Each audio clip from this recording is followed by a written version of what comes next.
The Birthmark, a short story by Nathaniel Hawthorne. In the latter part of the last century, there lived a man of science, an eminent proficient in every branch of natural philosophy, who not long before our story opens had made experience of a spiritual affinity more attractive than any chemical one.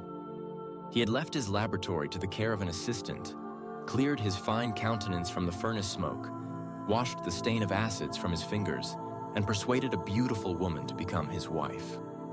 In those days, when the comparatively recent discovery of electricity and other kindred mysteries of nature seemed to open paths into the region of miracle, it was not unusual for the love of science to rival the love of woman in its depth and absorbing energy. The higher intellect, the imagination, the spirit, and even the heart might all find their congenial element in pursuits which, as some of their ardent votaries believed, would ascend from one step of powerful intelligence to another, until the philosopher should lay his hand on the secret of creative force and perhaps make new worlds for himself. We know not whether Aylmer possessed this degree of faith in man's ultimate control over nature. He had devoted himself, however, too unreservedly to scientific studies ever to be weakened from them by any second passion. His love for his young wife might prove the stronger of the two, but it could only be by intertwining itself with his love of science and uniting the strength of the latter to his own. Such a union accordingly took place, and was attended with truly remarkable consequences and a deeply impressive moral.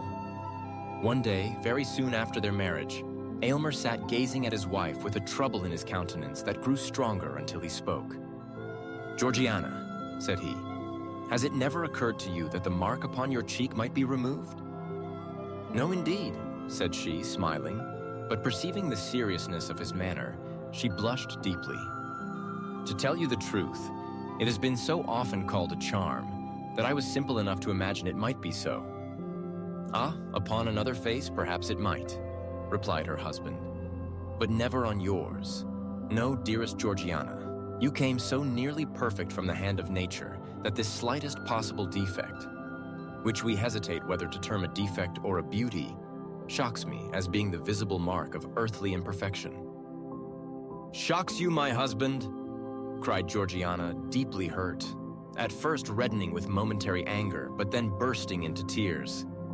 "Then why did you take me from my mother's side? You cannot love what shocks you." To explain this conversation, it must be mentioned that in the center of Georgiana's left cheek there was a singular mark, deeply interwoven, as it were, with the texture and substance of her face. In the usual state of her complexion, a healthy though delicate bloom, the mark wore a tint of deeper crimson which imperfectly defined its shape amid the surrounding rosiness. When she blushed, it gradually became more indistinct and finally vanished amid the triumphant rush of blood that bathed the whole cheek with its brilliant glow. But if any shifting emotion caused her to turn pale, there was the mark again, a crimson stain upon the snow, in what Aylmer sometimes deemed an almost fearful distinctness. Its shape bore not a little similarity to the human hand, though of the smallest pygmy size.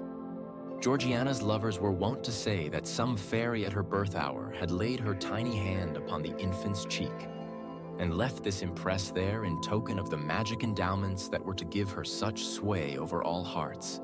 Many a desperate swain would have risked life for the privilege of pressing his lips to the mysterious hand.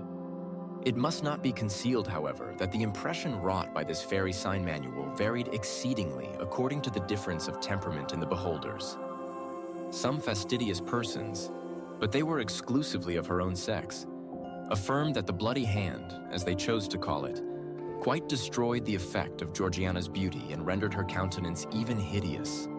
But it would be as reasonable to say that one of those small blue stains which sometimes occur in the purest statuary marble would convert the Eve of Powers to a monster. Masculine observers, if the birthmark did not heighten their admiration, contented themselves with wishing it away, that the world might possess one living specimen of ideal loveliness without the semblance of a flaw. After his marriage, for he thought little or nothing of the matter before, Aylmer discovered that this was the case with himself.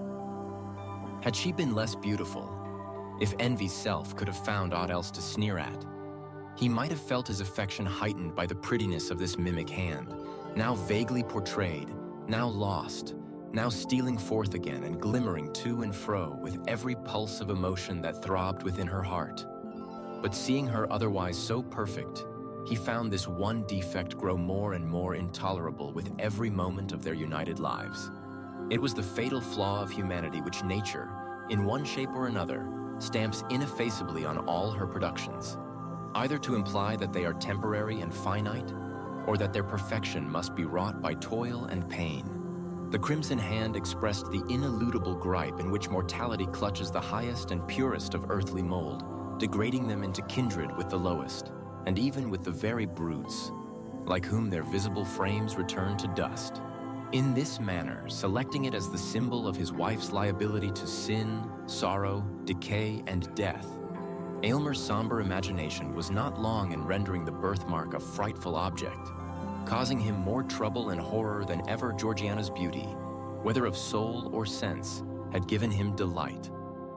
At all the seasons which should have been their happiest, he invariably, and without intending it, nay, in spite of a purpose to the contrary, reverted to this one disastrous topic. Trifling as it at first appeared, it so connected itself with innumerable trains of thought and modes of feeling that it became the central point of all. With the morning twilight, Aylmer opened his eyes upon his wife's face and recognized the symbol of imperfection. And when they sat together at the evening hearth, his eyes wandered stealthily to her cheek and beheld, flickering with the blaze of the wood fire, the spectral hand that wrote mortality where he would fain have worshipped. Georgiana soon learned to shudder at his gaze. It needed but a glance with the peculiar expression that his face often wore to change the roses of her cheek into a death-like paleness, amid which the crimson hand was brought strongly out, like a bas-relief of ruby on the whitest marble. Late one night, when the lights were growing dim so as hardly to betray the stain on the poor wife's cheek, she herself, for the first time, voluntarily took up the subject. "Do you remember, my dear Aylmer?" said she, with a feeble attempt at a smile. "Have you any recollection of a dream last night about this odious hand?"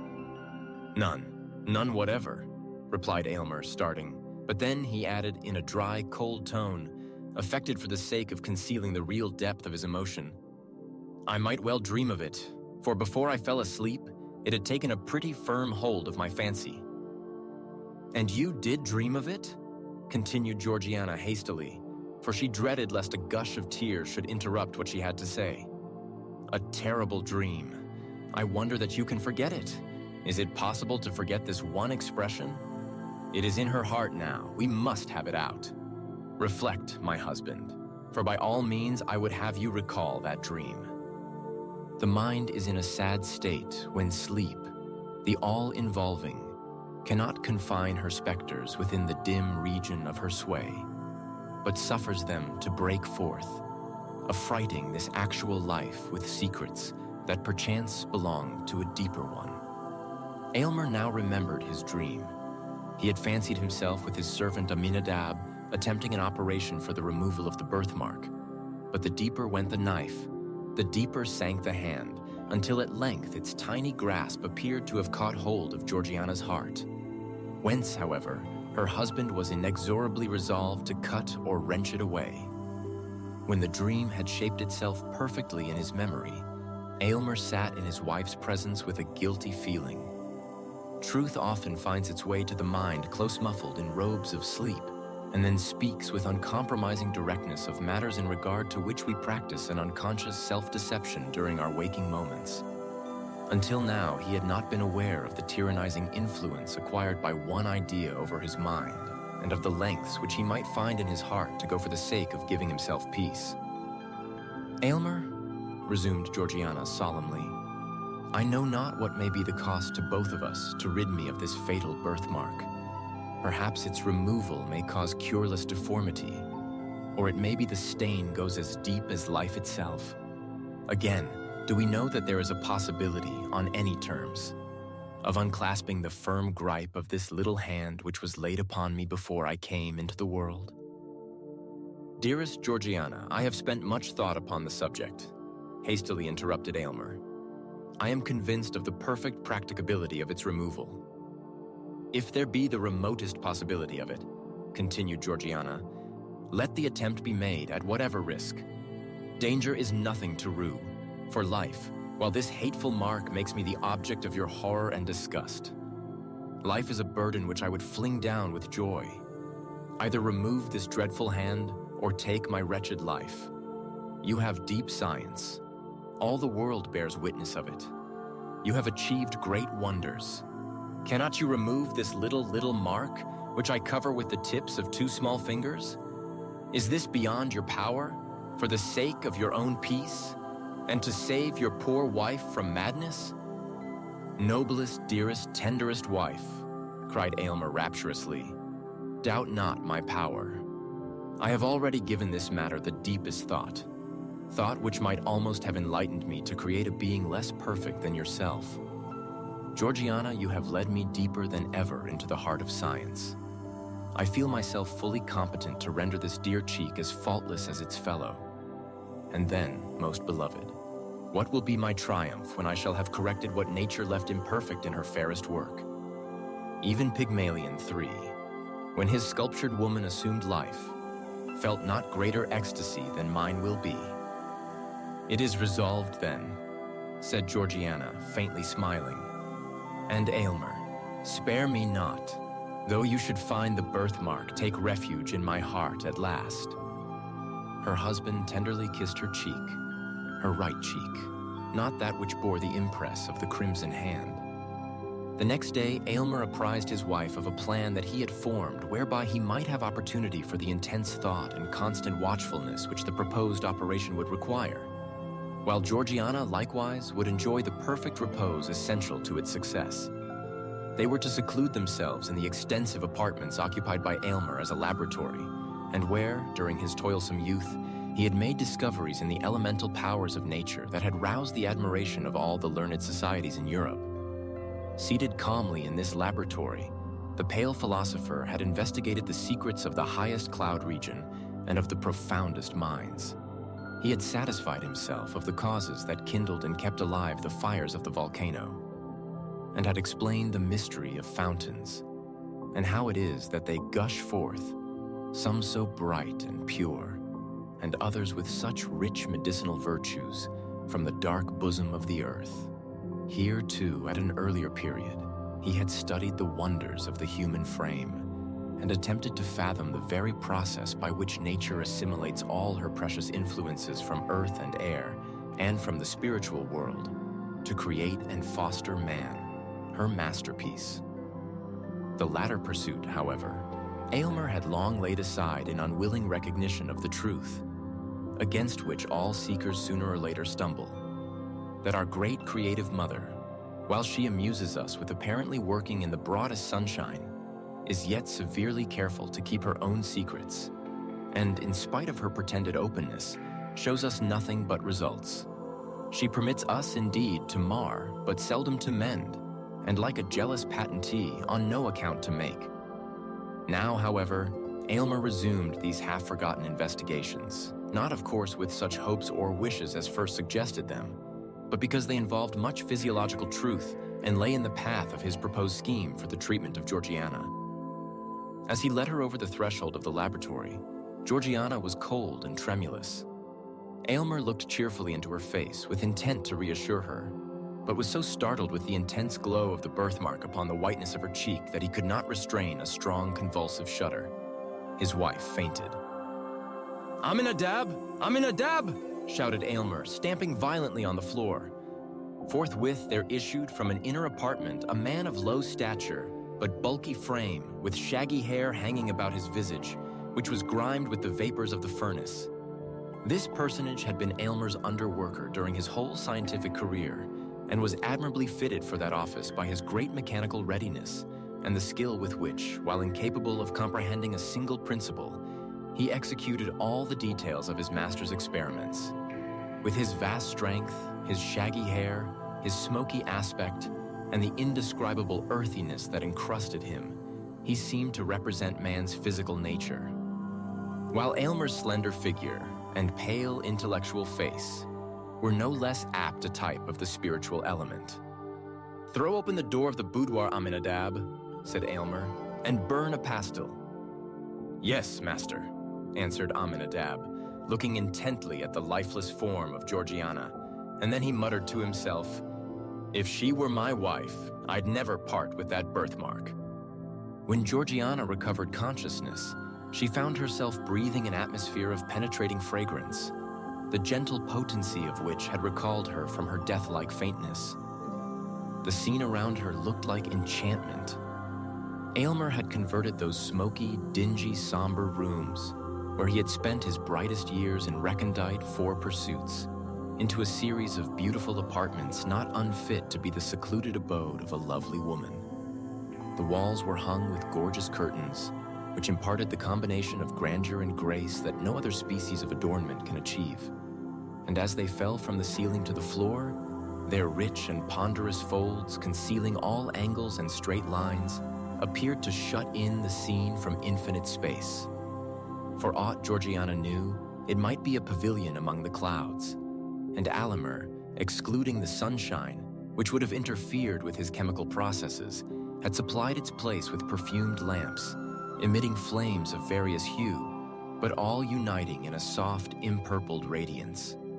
He now knelt by his wife's side, watching her earnestly, but without alarm, for he was confident in his science, and felt that he could draw a magic circle round her within which no evil might intrude. "Where am I? I remember," said Georgiana faintly, and she placed her hand over her cheek to hide the terrible mark from her husband's eyes. "Fear not, dearest," exclaimed he. "Do not shrink from me. Believe me, Georgiana, I even rejoice in this single imperfection, since it will be such a rapture to remove it." "Oh, spare me," sadly replied his wife. "Pray do not look at it again. I never can forget that convulsive shudder." In order to soothe Georgiana and, as it were, to release her mind from the burden of actual things, Aylmer now put in practice some of the light and playful secrets which science had taught him among its profounder lore. Airy figures, absolutely bodiless ideas, and forms of unsubstantial beauty came and danced before her, imprinting their momentary footsteps on beams of light.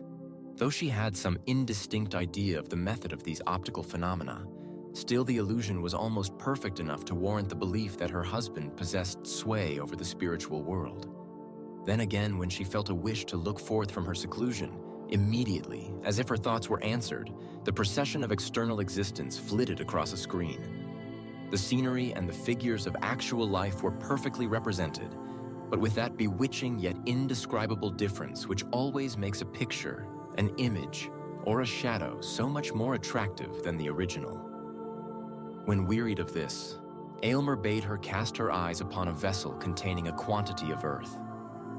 She did so with little interest at first, but was soon startled to perceive the germ of a plant shooting upward from the soil. Then came the slender stalk. The leaves gradually unfolded themselves, and amid them was a perfect and lovely flower. "It is magical!"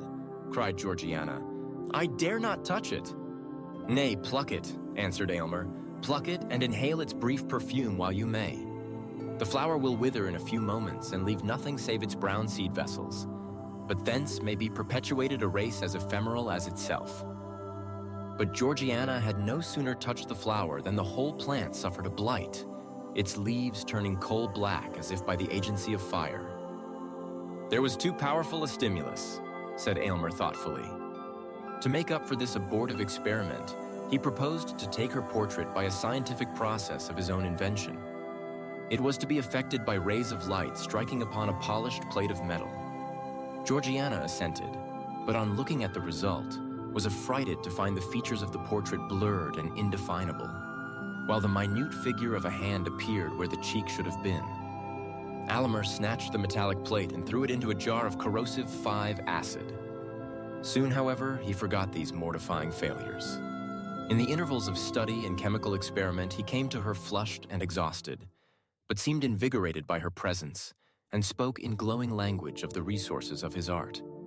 He gave a history of the long dynasty of the alchemists, who spent so many ages in quest of the universal solvent by which the golden principle might be elicited from all things vile and base, Aylmer appeared to believe that, by the plainest scientific logic, it was altogether within the limits of possibility to discover this long-sought medium. But, he added, a philosopher who should go deep enough to acquire the power would attain too lofty a wisdom to stoop to the exercise of it. Not less singular were his opinions in regard to the elixir Vitae 6. He more than intimated that it was at his option to concoct a liquid that should prolong life for years, perhaps interminably, but that it would produce a discord in nature which all the world, and chiefly the quaffer of the immortal nostrum, would find cause to curse. "Aylmer, are you in earnest?" asked Georgiana, looking at him with amazement and fear. "It is terrible to possess such power, or even to dream of possessing it." "Oh, do not tremble, my love," said her husband. "I would not wrong either you or myself by working such inharmonious effects upon our lives. But I would have you consider how trifling in comparison is the skill requisite to remove this little hand." At the mention of the birthmark, Georgiana, as usual, shrank as if a red-hot iron had touched her cheek. Again Aylmer applied himself to his labors. She could hear his voice in the distant furnace room giving directions to Aminadab, whose harsh, uncouth, misshapen tones were audible in response, more like the grunt or growl of a brute than human speech. After hours of absence, Aylmer reappeared and proposed that she should now examine his cabinet of chemical products and natural treasures of the earth. Among the former, he showed her a small vial, in which, he remarked, was contained a gentle yet most powerful fragrance, capable of impregnating all the breezes that blow across a kingdom. They were of inestimable value, the contents of that little vial, and as he said so, he threw some of the perfume into the air and filled the room with piercing and invigorating delight. "And what is this?" asked Georgiana, pointing to a small crystal globe containing a gold-colored liquid. "It is so beautiful to the eye that I could imagine it the elixir of life." "In one sense it is," replied Aylmer, "or rather, the elixir of immortality. It is the most precious poison that ever was concocted in this world. By its aid, I could apportion the lifetime of any mortal at whom you might point your finger. The strength of the dose would determine whether he were to linger out years or drop dead in the midst of a breath. No king on his guarded throne could keep his life if I, in my private station, should deem that the welfare of millions justified me in depriving him of it." "Why do you keep such a terrific drug?" inquired Georgiana in horror. "Do not mistrust me, dearest," said her husband, smiling. "Its virtuous potency is yet greater than its harmful one. But see, here is a powerful cosmetic. With a few drops of this in a vase of water, freckles may be washed away as easily as the hands are cleansed. A stronger infusion, 7, would take the blood out of the cheek and leave the rosiest beauty a pale ghost." "Is it with this lotion that you intend to bathe my cheek?" asked Georgiana anxiously. "Oh no," hastily replied her husband. "This is merely superficial. Your case demands a remedy that shall go deeper." In his interviews with Georgiana, Aylmer generally made minute inquiries as to her sensations and whether the confinement of the rooms and the temperature of the atmosphere agreed with her. These questions had such a particular drift that Georgiana began to conjecture that she was already subjected to certain physical influences, either breathed in with the fragrant air or taken with her food. She fancied likewise, but it might be altogether fancy, that there was a stirring up of her system, a strange, indefinite sensation creeping through her veins and tingling half painfully, half pleasurably at her heart. Still, whenever she dared to look into the mirror, there she beheld herself pale as a white rose and with the crimson birthmark stamped upon her cheek. Not even Aylmer now hated it so much as she. To dispel the tedium of the hours which her husband found it necessary to devote to the processes of combination and analysis, Georgiana turned over the volumes of his scientific library. In many dark old tomes, she met with chapters full of romance and poetry. They were the works of the philosophers of the Middle Ages, such as Albertus Magnus, 8, Cornelius Agrippa, 9, Paracelsus, 10, and the famous friar who created the prophetic brazen head. All these antique naturalists stood in advance of their centuries, yet were imbued with some of their credulity, and therefore were believed and perhaps imagined themselves to have acquired from the investigation of nature a power above nature, and from physics a sway over the spiritual world. Hardly less curious and imaginative were the early volumes of the Transactions of the Royal Society, 11, in which the members, knowing little of the limits of natural possibility, were continually recording wonders or proposing methods whereby wonders might be wrought. But to Georgiana, the most engrossing volume was a large folio from her husband's own hand, in which he had recorded every experiment of his scientific career, its original aim, the methods adopted for its development, and its final success or failure, with the circumstances to which either event was attributable. The book, in truth, was both the history and emblem of his ardent, ambitious, imaginative, yet practical and laborious life. He handled physical details as if there were nothing beyond them, yet spiritualized them all and redeemed himself from materialism by his strong and eager aspiration towards the infinite. In his grasp, the veriest clod of earth assumed a soul. Georgiana, as she read, reverenced Aylmer and loved him more profoundly than ever, but with a less entire dependence on his judgment than heretofore. Much as he had accomplished, she could not but observe that his most splendid successes were almost invariably failures, if compared with the ideal at which he aimed. His brightest diamonds were the merest pebbles, and felt to be so by himself, in comparison with the inestimable gems which lay hidden beyond his reach. The volume, rich with achievements that had won renown for its author, was yet as melancholy a record as over mortal hand had penned. It was the sad confession and continual exemplification of the shortcomings of the composite man, the spirit burdened with clay and working in matter, and of the despair that assails the higher nature at finding itself so miserably thwarted by the earthly part. Perhaps every man of genius, in whatever sphere, might recognize the image of his own experience in Aylmer's journal. So deeply did these reflections affect Georgiana that she laid her face upon the open volume and burst into tears. In this situation, she was found by her husband. "It is dangerous to read in a sorcerer's books," said he with a smile, though his countenance was uneasy and displeased. "Georgiana, there are pages in that volume which I can scarcely glance over and keep my senses. Take heed lest it prove as detrimental to you." "It has made me worship you more than ever," said she.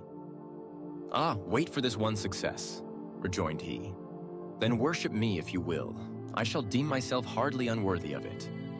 But come, I have sought you for the luxury of your voice. Sing to me, dearest." So she poured out the liquid music of her voice to quench the thirst of his spirit. He then took his leave with a boyish exuberance of gaiety, assuring her that her seclusion would endure but a little longer, and that the result was already certain. Scarcely had he departed when Georgiana felt irresistibly impelled to follow him. She had forgotten to inform Aylmer of a symptom which for 2 or 3 hours past had begun to excite her attention. It was a sensation in the fatal birthmark, not painful, but which induced a restlessness throughout her system. Hastening after her husband, she intruded for the first time into the laboratory. The first thing that struck her eye was the furnace, that hot and feverish worker with the intense glow of its fire, which by the quantities of soot clustered above it seemed to have been burning for ages. There was a distilling apparatus in full operation. Around the room were retorts, tubes, cylinders, crucibles, and other apparatus of chemical research. An electrical machine stood ready for immediate use. The atmosphere felt oppressively close and was tainted with gaseous odors which had been tormented forth by the processes of science. The severe and homely simplicity of the apartment, with its naked walls and brick pavement, looked strange, accustomed as Georgiana had become to the fantastic elegance of her boudoir. But what chiefly, indeed almost solely, drew her attention was the aspect of Aylmer himself. He was pale as death, anxious and absorbed, and hung over the furnace as if it depended upon his utmost watchfulness whether the liquid which it was distilling should be the draught of immortal happiness or misery. How different from the sanguine and joyous mien that he had assumed for Georgiana's encouragement. Carefully now, Aminadab, carefully, thou human machine, carefully, thou man of clay, muttered Aylmer, more to himself than his assistant. Now if there be a thought too much or too little, it is all over. Ho, ho, mumbled Aminadab. Look, master, look. Aylmer raised his eyes hastily, and at first reddened, then grew paler than ever on beholding Georgiana.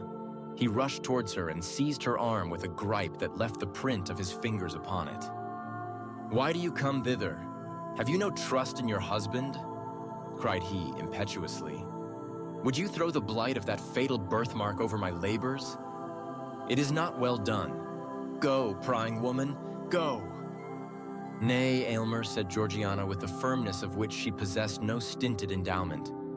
It is not you that have a right to complain. You mistrust your wife. You have concealed the anxiety with which you watch the development of this experiment. Think not so unworthily of me, my husband. Tell me all the risk we run, and fear not that I shall shrink, for my share in it is far less than your own. No, no, Georgiana, said Aylmer impatiently. It must not be. I submit, replied she calmly. And, Aylmer, I shall quaff whatever draught you bring me, but it will be on the same principle that would induce me to take a dose of poison if offered by your hand. My noble wife, said Aylmer, deeply moved, I knew not the height and depth of your nature until now. Nothing shall be concealed. Know then that this crimson hand, superficial as it seems, has clutched its grasp into your being with a strength of which I had no previous conception. I have already administered agents powerful enough to do aught except to change your entire physical system. Only one thing remains to be tried. If that fail us, we are ruined. Why did you hesitate to tell me this? Asked she. Because, Georgiana, said Aylmer in a low voice, there is danger. Danger? There is but one danger, that this horrible stigma shall be left upon my cheek, cried Georgiana. Remove it, whatever be the cost, or we shall both go mad. Heaven knows your words are too true, said Aylmer sadly. And now, dearest, return to your boudoir. In a little while, all will be tested. He conducted her back and took leave of her with a solemn tenderness which spoke far more than his words how much was now at stake.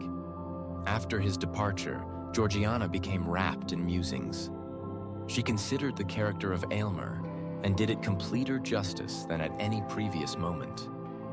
Her heart exulted while it trembled at his honorable love, so pure and lofty that it would accept nothing less than perfection, nor miserably make itself contented with an earthlier nature than he had dreamed of.